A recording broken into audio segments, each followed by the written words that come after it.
Well, British Columbia is marking a grim anniversary. It has been 1 year since BC declared a public health emergency as a wave of powerful opioids swept through the province. Since then, the province has launched a major effort to save lives, but the overdose deaths have not stopped or even slowed down. Well, now there's an effort to put faces to the names of those who have died. A new interactive map is slowly being populated by people wanting to share both their personal stories of loss and the lives of their loved ones lost. It was designed by a U.S. software developer and promoted here in Canada by a mother with a deep connection to the crisis. Her name is Christine Paterick. She joins us right now from Heidelberg, Ontario. Christine, thank you for joining us today. As we said, you have a personal connection to this website. It has to do with your son. Tell us about him. Oh, sure.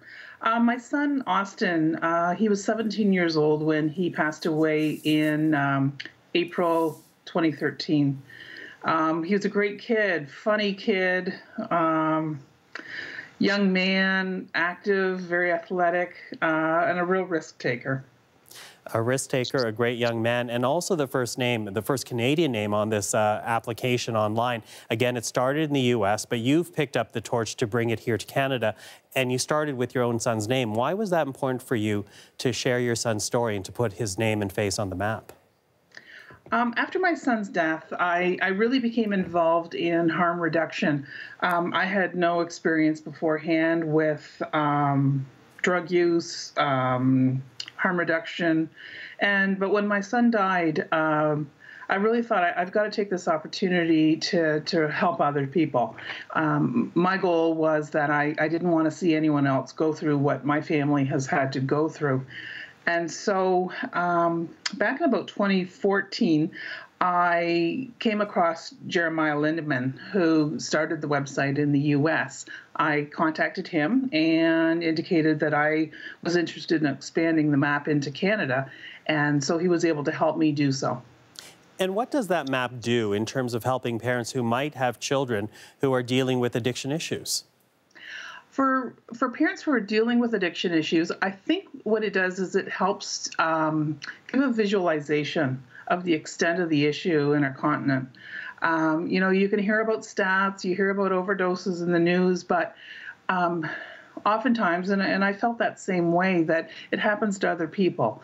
What the map does, especially when you click on some of the leaks and you see the young people that we have lost, they're just regular, everyday sons and daughters.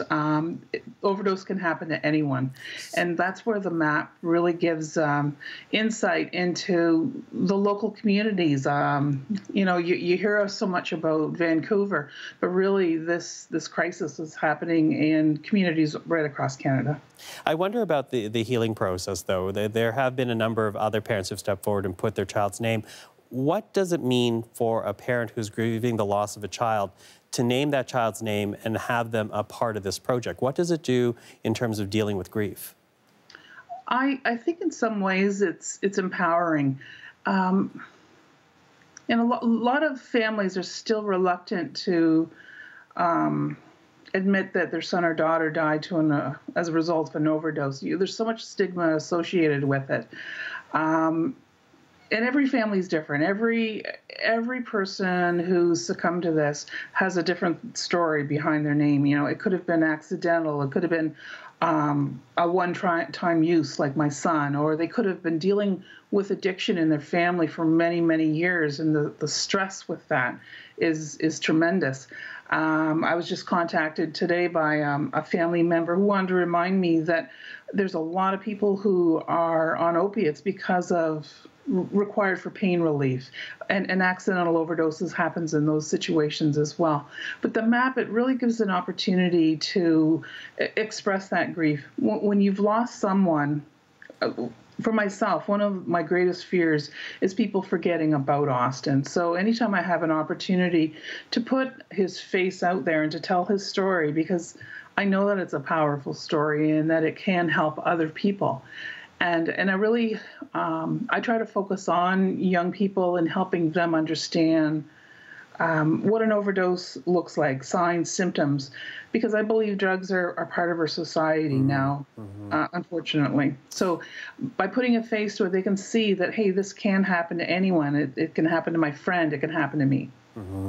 Quickly losing time here, Christine. For those who are interested in finding this website, this application, where do they look? They can find it on my Facebook page, which is Overdose Canada.